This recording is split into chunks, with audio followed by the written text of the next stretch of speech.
Video મફતમાં જોવા એટલે કેવા આવી જાય છે, પણ મફતની લાઈક કે મફતનું સબસ્ક્રાઇબ બટન નહીં દબાતું. લાઈક કરો ને પછી વિડીયો જુઓ. એટલે મારે તમારી ભાભીને થેન્ક યુ કહેવાનું. તમારા ભાભીએ જીદ કરી, ઘરમાં ઝઘડા કર્યા, લોન લેવડાવી, અને આ બધા માટે હું તમારા ભાભીને 49 વાર થેન્ક યુ, 65 વાર જય જગા દાદા, જય જગા દાદા. પણ ભાઈ કંઈ ખબર ના પડી આખી વાતમાં. આમ કંઈક આમ થોડી લેવલમાં વાત કરો. એટલે વાત જાણે 1 વર્ષ પહેલાની છે.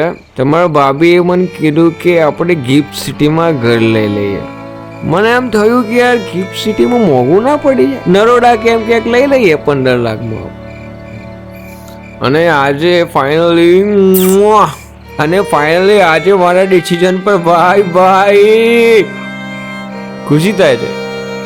પહેલા મને બહુ દુઃખ થતું હતું કે સાલા ખર્ચા બહુ હો ગયા, પણ હવે બધું બરાબર ચાલી રહ્યું છે.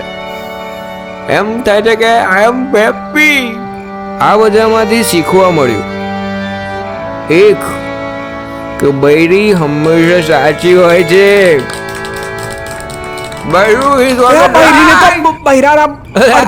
ભરતભાઈ તો અમે ગોટા પાડે છે. તમે દેખાય જ નહીં યાર. શું યાર ભાઈ, શું શેની ટાણી? તમારા બાપાને લાગે છે એ બાપા ઉપર નહીં જવાનું, ઓળખે છે આ ભાઈને કોણ છે, અમે ઓળખે છે. તું માસ્ક પહેરી દે ને, માસ્ક પહેરી દે. તારા પી પી નાટક કરવા તમને આ જગ્યા મળી. મારે પણ એવું ના હોય. માથું ફોડ નાખે.